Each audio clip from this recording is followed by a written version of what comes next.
Assalamualaikum warahmatullahi wabarakatuh. Jadi begini saudaraku ya, memang begini. Sekarang ini siapapun boleh ngomong, siapapun boleh bicara, siapapun boleh bikin channel YouTube, siapapun boleh ngomong di YouTube, di Facebook, Instagram, YouTube, ngoceh sendiri di depan kamera, ngomong ngalur ngidul, boleh, bebas. Siapapun, pembantu, kuli, tukang ojek, polisi, tentara, politikus, pejabat, pengamen, pengangguran, boleh ngomong di YouTube, terserah ngomong apapun. Memuji rezim boleh, memuji Jokowi boleh. Sebagaimana saya kritis terhadap rezim boleh. Nah, salah benar itu relatif. Kamu bisa salah, saya bisa benar, atau saya bisa salah, kamu bisa benar. Itu relatif. Hakikat kebenaran nanti Allah di akhirat. Nah, yang membedakan adalah ayo tanya di dalam hati kita masing-masing. Dirimu siapa, diriku siapa? Kepentinganmu apa, kepentinganku apa? Nah, tadi ada sudah lihat ceramah singkat saya di masjid ya. Oke, jadi biar nggak bertele-tele ya, kita fokus bahas Mukhtar Ali Ngabalin, penjilat ya. Jadi gini loh,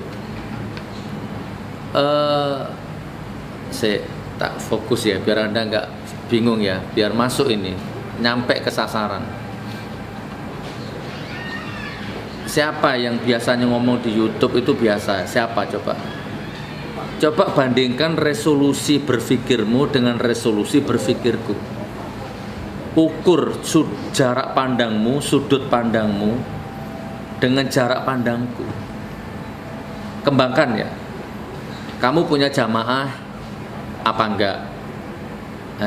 Kamu punya channel apa enggak? Baik di DPR, baik di legislatif, di yudikatif, kamu punya channel apa enggak? Baik di LSM, ya, baik di ulama, baik di umat, kamu punya channel enggak? Ukur. Terus pergaulanmu bagaimana? Sosialmu bagaimana? Gitu sebelum ngeritik aku, kesana ngukurnya.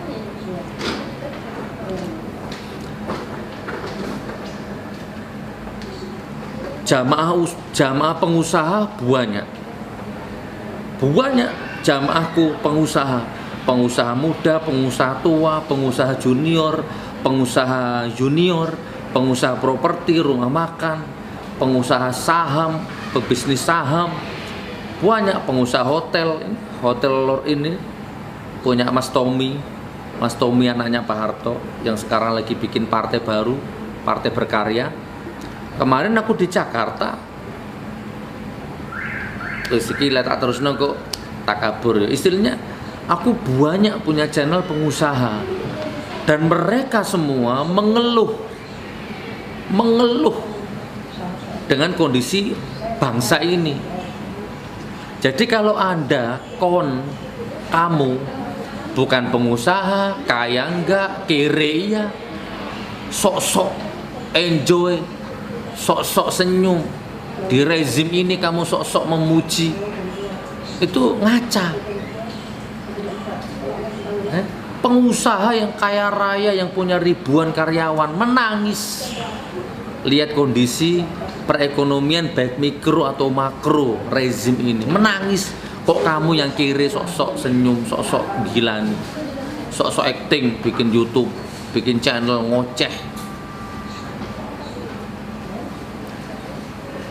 Kalau kamu cebong, kamu bikin YouTube, itu nanti yang komentar di bawahmu itu ya, kalau nggak anaknya kodok ya segitu. Ukur lah. Ojo tersinggung yo. Iki jenenge Bloko Suto. Aku punya jamaah pengusaha banyak, pedagang banyak. Mereka ngeluh, rakyat ngeluh. Nah jadi balik ke Mukhtar ya, Ali Ngabalin ya. Ali Ngabalin itu Gini, sebentar ya. Pengacara, tahu pengacara konvensional ya, bukan pengacara syariah. Pengacara konvensional, dia akan ngomong apapun, dia akan mengeluarkan dalih apapun untuk membela kliennya, walaupun kliennya salah, walaupun kliennya bajingan, koruptor, tapi pengacara selalu akan membela. Kenapa begitu? Karena dibayar. Ya, selalu berusaha meminimalisir kesalahan kliennya itu karena dibayar. Berarti ngomongnya, pembelaannya karena dibeli, ideologinya dibeli, dibayar. Membelanya karena dibadok, paham?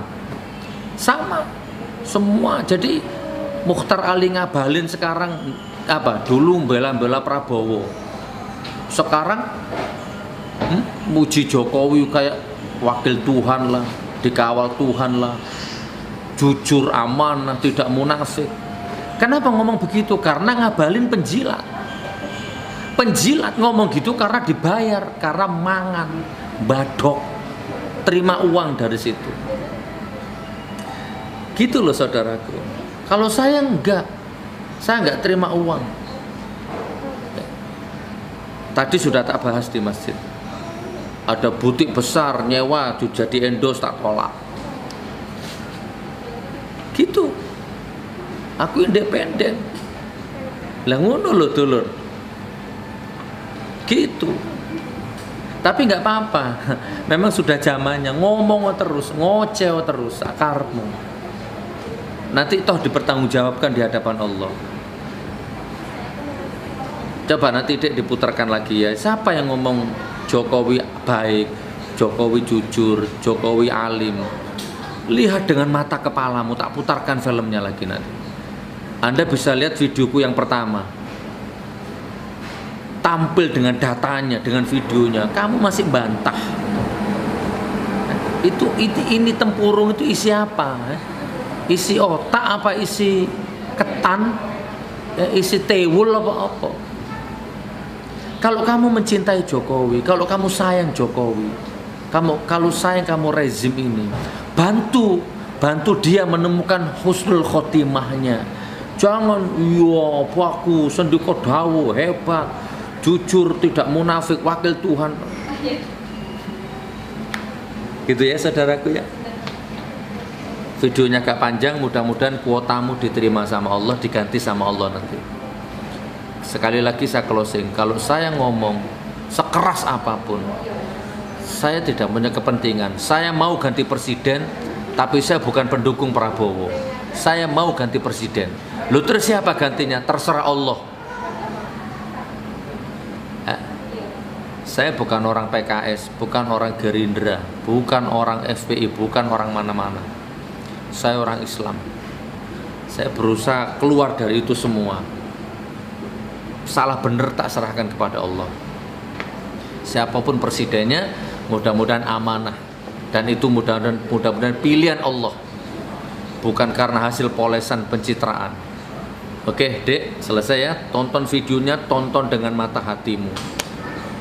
Kalau hatimu bergetar, Al-Quran aja dilanggar. Kalau hatimu bergetar, berarti kamu masih manusia, masih punya harapan jadi manusia. Wassalamualaikum warahmatullahi wabarakatuh.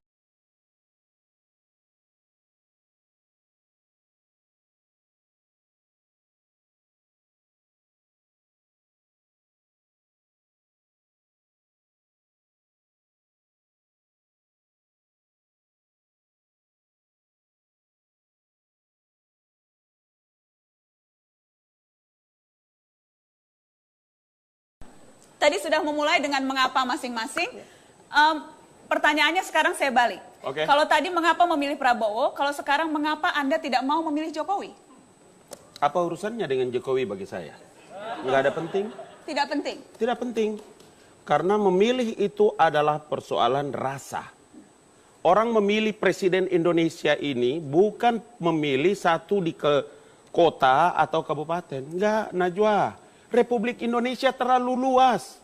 Nggak bisa, mesti orang kuat, orang yang disegani. Baru benar. Dan itu Anda lihat tidak ada di Jokowi? Ada di Prabowo Subianto. Silakan Bang Ali. Yang pasti kami ini tidak panik. Kami tidak panik mau dibilang Prabowo itu penculik, mau dibilang Prabowo itu nggak punya istri.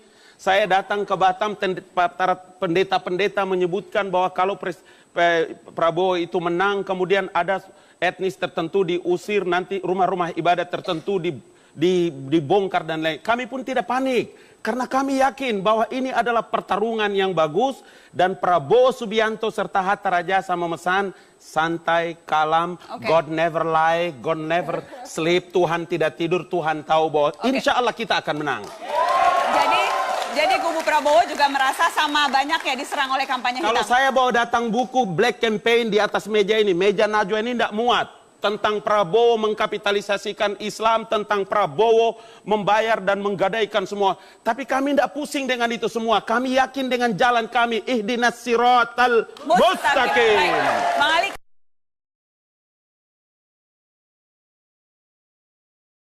7 tahun. Saya berkewajiban kasih tahu bahwa pemerintah ini baik. Pemerintah ini menjalankan satu tugas yang mulia, mewakili Tuhan di muka bumi, mewakili Tuhan di muka bumi, itu bahasa. Sebelum saya mengambil sumpah atau janji, saya ingin bertanya terlebih dahulu, apakah Saudara Insinyur Haji Joko Widodo dan Saudara Insinyur Basuki Cahayapurnama bersedia diambil sumpah atau janjinya? Bersedia. Bersedia. Bersedia.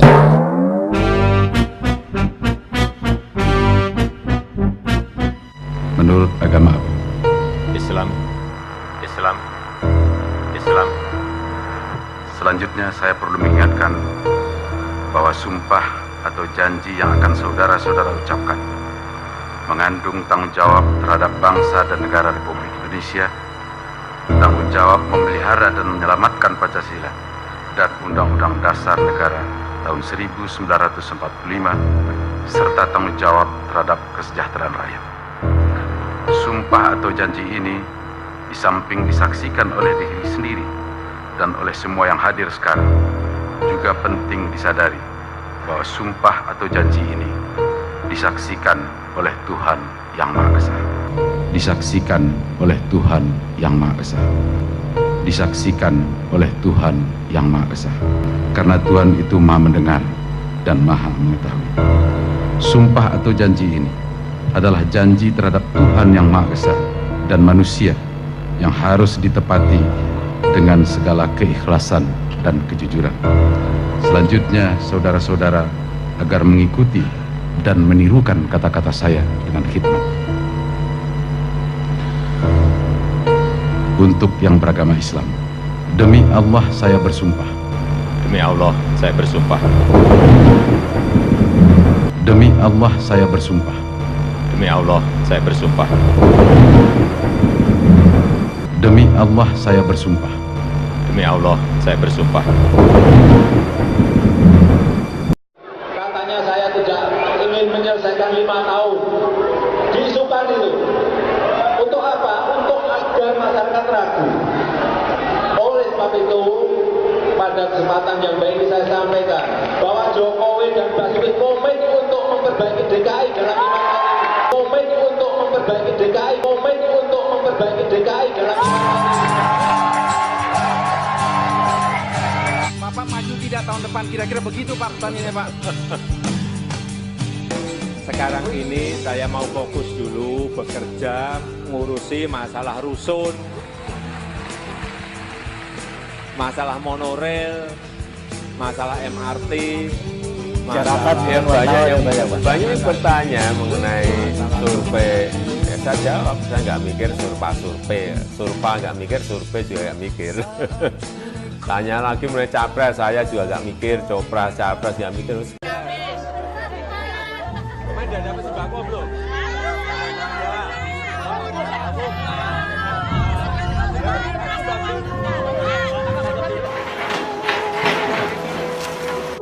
Saatnya masyarakat Jakarta menentukan sikap yang tegas, memilih pemimpin baru untuk Jakarta. agar setiap keluarga mendapatkan hak hidupnya yang layak dan diperlakukan secara manusiawi sebagai anak bangsa. Bapak betul-betul tidak punya hati nurani. Terima kasih. Semua saya percuma, Pak.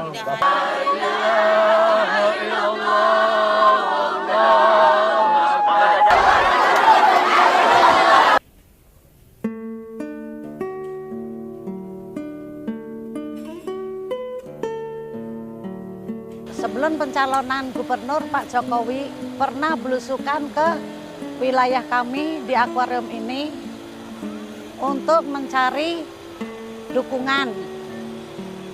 Nah, beliau mengatakan bahwa kalau seandainya sukses mereka diangkat menjadi gubernur, tidak ada penggusuran. Mohon sudi kiranya Bapak Jokowi tolonglah datang ke wilayah kami yang sedang dijolimi ini. Bapak sudah menjadi presiden. Ibaratnya sekarang tutup mata. Tidak memperdulikan warga kami semua. Datanglah ke wilayah kami. Tengoklah kesengsaraan rakyat Bapak. Bapak diangkat dari rakyat. Bapak kembali ke rakyat. Pedulilah Bapak.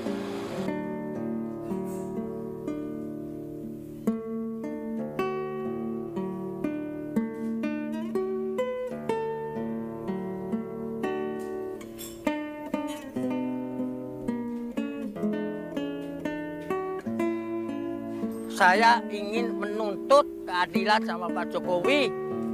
Waktu janjinya Pak Jokowi, akuarium Pasar Ikan nggak bakal digusur sampai 20 tahun. Buktinya nyatanya sekarang apa? Udah rata jadi blok. Tuh Bapak Jokowi datang, saya saliman katanya. Pak, ntar saya doain ya Bu, supaya saya jadi. Iya Pak, saya doain supaya jadi Bapak, tapi rumah saya jadi gusur. Enggak, 20 tahun udah hak milik ibu sendiri. Begitu waktu saya goreng-goreng itu.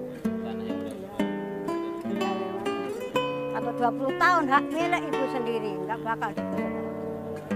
Gitu Pak Jokowi.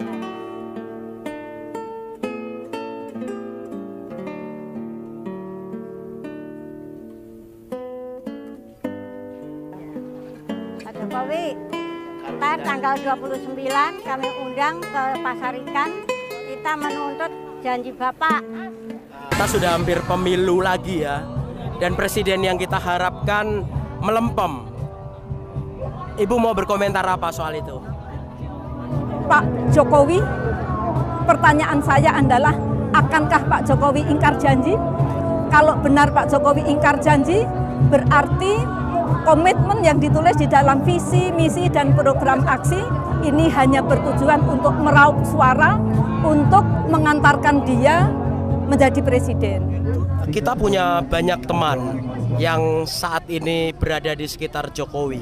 Ya, dan itu yang menjadi keprihatinan saya pribadi ketika teman-teman kita ada di sekeliling Jokowi, tetapi Pak Jokowi lepas pada saat minum kopi, pada saat jalan-jalan kemana, belusukan bareng-bareng, kan bisa disampaikan ada utang yang belum dibayar oleh Pak Jokowi. Pemerintahan Pak Jokowi tinggal 2 tahun, sebentar lagi akan pemilu lagi. Apakah kemudian janji itu akan diingkari? Mestinya kan tidak. Jokowi memimpin dan mungkin saya paling banyak tahu karena ruangan saya dengan wali kota itu cuma bersebelahan. Jokowi itu kalau memimpin itu arogan, jadi tidak semacam kayak di TV-TV kalau pakai baju kayak gitu, itu tiap hari itu pakai dasinan, pakai jajasan, dan tidak mau mengakui keberhasilan staf itu, tidak mau. Jadi menganggap bahwa yang berhasil dia, tapi kalau salah staf. Itu yang terjadi, yang saya tahu itulah. Saya pikir data tambah, data berani, itulah yang saya tahu.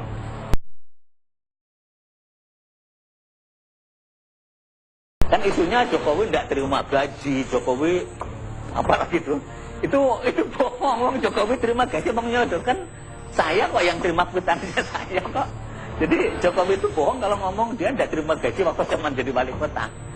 Nah itu kadang-kadang pencitraan-pencitraan yang di luar kan kayak yang iya kayak gitu, tapi sama sekali enggak, karena penanggung jawab anggaran daerah, jadi yang menyodorkan itu bagian keuangan, tanda tangan, setelah bagian itu laporan ke saya, Pak ini Pak sudah diterima, gajinya Pak Wali, sudah diterima gajinya Pak Wakil, jadi semuanya nerima, itu bukan berarti tidak nerima.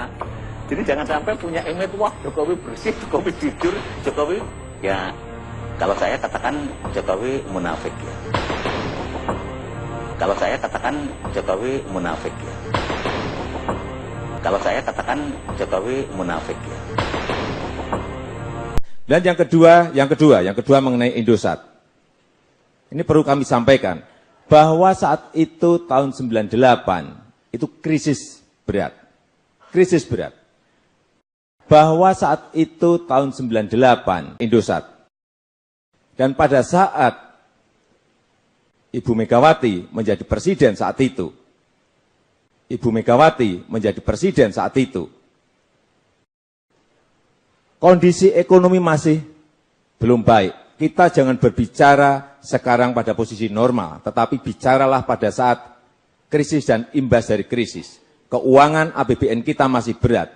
Oleh sebab itu, waktu Indosat kita jual, seharusnya kita juga harus melihat ada klausul apa di situ.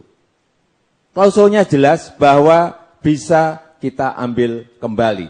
Hanya sampai sekarang belum kita ambil. Oleh sebab itu, ke depan saya kira kuncinya hanya satu. Yaitu kita buyback kembali. Kita ambil kembali saham itu dan menjadi milik kita lagi. Krisisnya itu memang krisis, tetapi krisis puncaknya kan di tahun 1998. Ini 2001. Dan apakah 2001. Ekonomi kita mulai membaik ketika itu, Pak? Bukan hanya mulai membaik, di dalam krisis itu kan banyak perusahaan-perusahaan yang disita oleh pemerintah, banyak bank-bank yang disita oleh pemerintah, dimasukkan ke dalam BPPN. Yang Badan Penyihatan Perbankan Nasional itu di situ lalu dijual, itu pun dijualnya salah kaprah, terlampau murah. Salah kaprah dalam arti yang dijual sangat murah sekali harganya. Iya, padahal kalau itu ditunggu sebentar, sabar sebentar, itu pasti harganya naik. Dan negara bisa berutang. Apalagi ketika itu kami kan dibantu oleh IMF, ada standby loan dan macam-macam. Mengapa harus dijual? Dan kemudian yang lebih penting lagi, kenapa Indosat dijual? Indosat ketika itu adalah industri yang sangat strategis, dan saya ketika sebelum dijual, saya sudah memberitahu kepada Presiden Megawati bahwa itu supaya jangan dijual, karena kalau itu dijual, semua pembicaraan Presiden itu akan bisa disadap semuanya. Ibu Mega masih bertanya kepada saya, kamu tahunya dari mana? Anda kan ekonom, kok tahu urusan teknis? Saya ini diberitahu. Saya sengaja ke Ibu Mega, ke Ibu Presiden ini karena saya diberitahu oleh Profesor Iskandar Ali Syahbana, almarhum sekarang. Ketika itu dia kan pakar yang paling pakar dalam hal persatelitan karena dia sendiri mempunyai satelit. Dia berusaha di bidang itu. Dia betul-betul wanti-wanti kepada saya. Sehingga alasan yang dikemukakan Pak Jokowi itu tidak betul.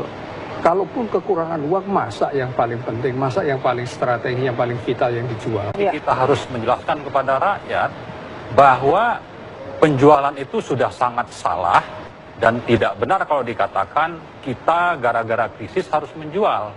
Karena banyak sekali sebetulnya waktu kasus ini dibahas selama 2003 sampai terulang lagi di 2007, pelanggaran-pelanggaran yang dilakukan oleh pemerintah. Dan itu juga sebabnya kenapa rakyat lari tidak memilih Megawati. Jadi karena kesalahan yang fatal inilah, maka Megawati tidak terpilih lagi jadi presiden. Nah, kalau sudah jelas salah, saya kira sangat fatal bagi Jokowi untuk membela yang salah. Ini juga menunjukkan bahwa Jokowi itu adalah orang yang memang tidak punya sikap tunduk kepada Megawati, takut kepada Megawati.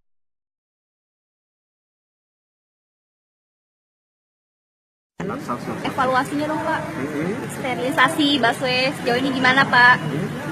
Pak, kemarin kalau masalah gali bilang oleh polisi, padahal masih jalan busway itu gimana Pak? Iya, gitu Pak. Itulah komentar Jokowi saat dicecar berbagai pertanyaan soal berbagai masalah Jakarta, mulai dari banjir, kemacetan, sampai masalah tata ruang Jakarta. Dan, Jokowi pun langsung masuk ke kantornya. Ya nggak tahu, tanya yang mau tanya saya.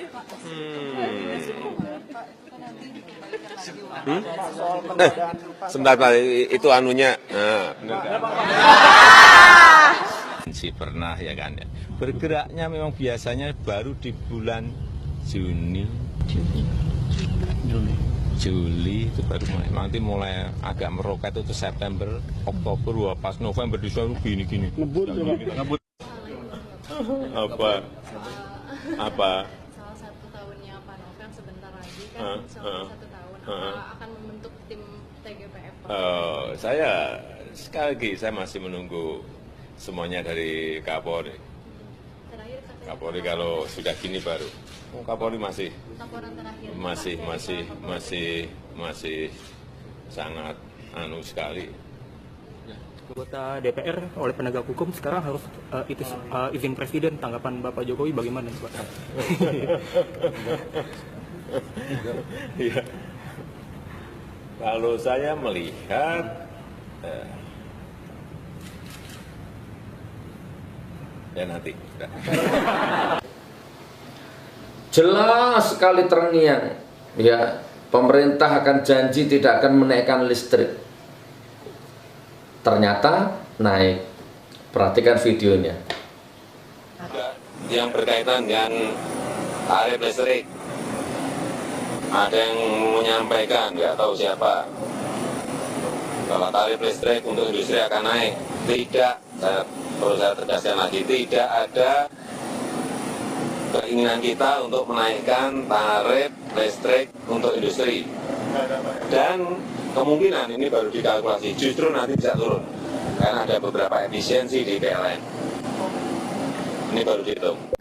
Pemirsa, pemerintah memastikan tarif dasar listrik dan LPG ukuran 3 kg tidak akan naik hingga waktu tertentu. Untuk tarif dasar listrik, pemerintah sudah menetapkan tidak ada kenaikan mulai dari 1 Juli sampai 31 Desember 2017. Sedangkan untuk harga LPG ukuran 3 kg, pemerintah tidak akan menaikkan mulai dari 1 Juli hingga 30 September 2017. Menteri Energi dan Sumber Daya Mineral Ignatius Yonan mengatakan pihaknya sudah membicarakan rencana pemerintah untuk tidak menaikkan tarif dasar listrik kepada PLN. Pemerintah akan menambahkan subsidi listrik sebesar 1,7 triliun rupiah.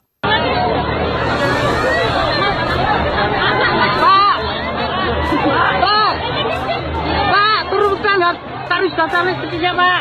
Gak mampu masyarakat, Pak. Tarif dasar listriknya yang 900.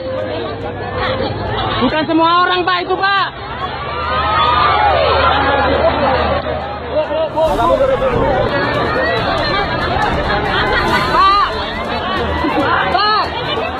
Pak, turunkan tarif dasar listriknya, Pak. Gak mampu masyarakat, Pak. Tarif dasar listriknya yang 900. Bukan semua orang, Pak, itu, Pak. Masyarakat pelanggan listrik 900 volt ampere harus kembali merokok lebih lama lagi di awal bulan Mei ini. Tarif listrik yang masuk dalam kategori rumah tangga ini harus kembali naik seiring dengan dicabutnya subsidi dari pemerintah. Nah, dalam setahun saja tarif dasar listrik ini sudah naik sampai 3 kali loh. Bagaimanakah respon masyarakat, khususnya ibu-ibu, menanggapi kenaikan tarif dasar listrik ini? Yuk kita lihat. Bu Zubaida, ini kan tarif listrik naik lagi, gimana nih? Aduh, saya juga bingung, naik lagi gimana sih? Saya kan pengusaha kecil, naik lagi gimana? Ya saya rasanya keberatan dah kalau naik mulu.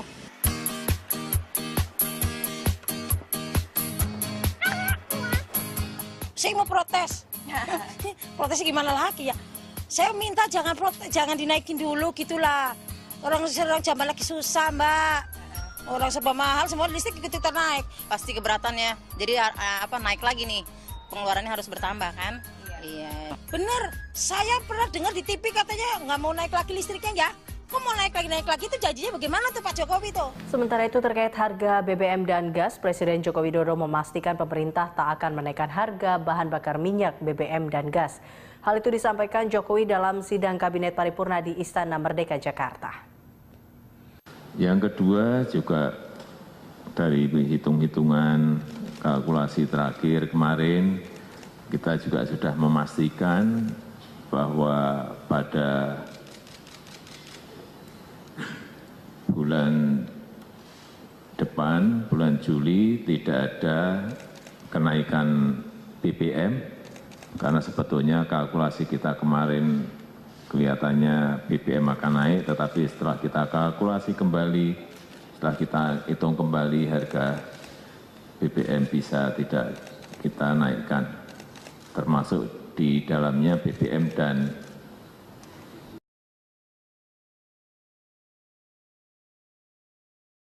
Pemirsa, keputusan pemerintah Joko Widodo menaikkan harga BBM bersubsidi merupakan sebuah ironi. Joko Widodo merupakan bagian dari PDI Perjuangan, di mana selama ini PDI Perjuangan konsisten menolak kenaikan harga BBM. BBM naik tinggi, susu tak terbeli, orang pintar tarik.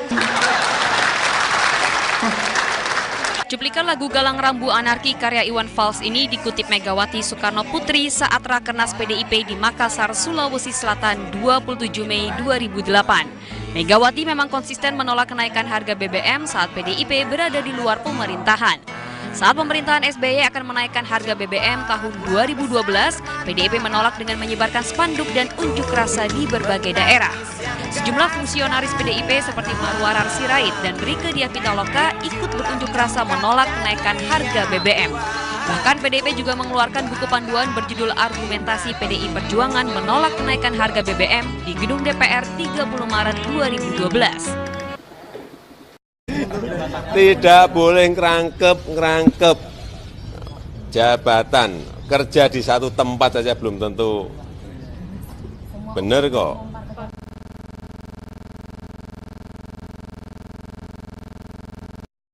Anda kembali bersama kami di Sapa Indonesia Malam. Saudara, keputusan Presiden Joko Widodo untuk membiarkan dua menterinya rangkap jabatan di partai politik mengundang berbagai komentar.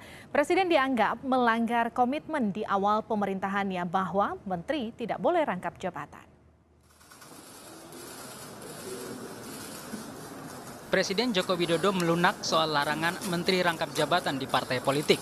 Di awal pemerintahannya, Jokowi menegaskan bahwa para menteri tidak boleh rangkap jabatan. Idrus Marham yang baru saja ditunjuk sebagai Menteri Sosial tetap menjabat sebagai Koordinator Bidang Hubungan Eksekutif Legislatif dalam susunan kepengurusan Golkar yang baru.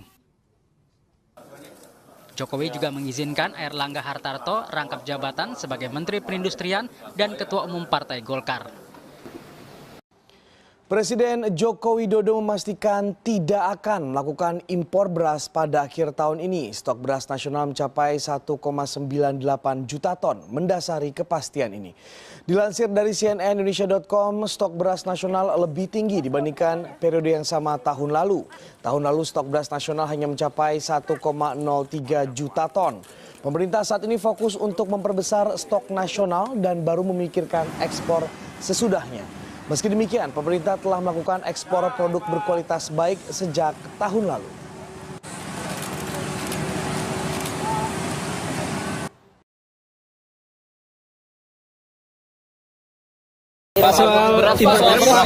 Sudah tadi sebagian dari ini saya nggak usah laporan karena itu diskresi saya. Enggak, tapi Pak Presiden tadi sempat bincang tentang itu, Pak. Enggak. Impor tidak bahas soal sama sekali, Pak. Iya, enggak. Karena beliau menanyakan itu, saya tidak perlu, ya buat apa, saya sudah jalanin aja. Pak, rencana 100.000 ton akan masuk di Jakarta, Pak. 500.000 ton.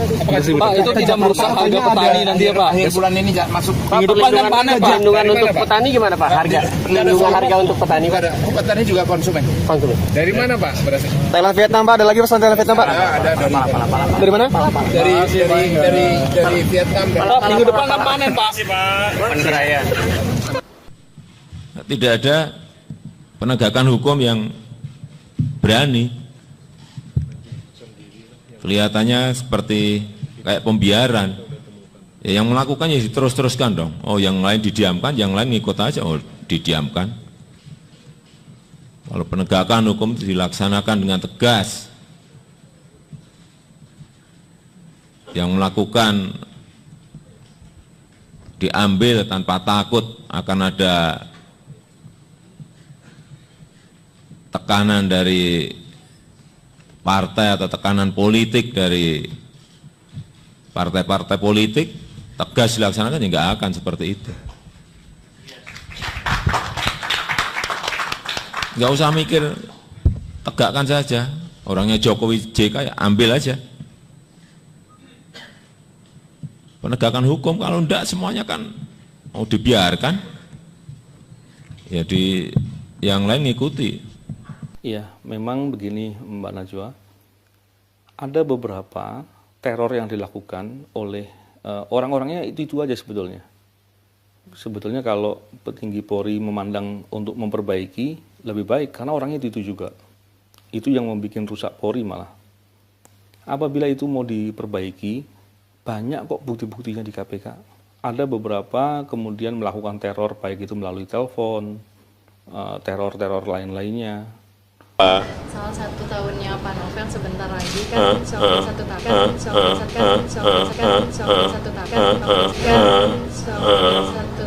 apa akan membentuk tim TGPF Pak? Saya sekali lagi saya masih menunggu semuanya dari Kapolri. Kapolri kalau sudah gini baru. Kapolri kalau sudah gini baru. Kapolri masih sangat sekali. Masih sangat sekali.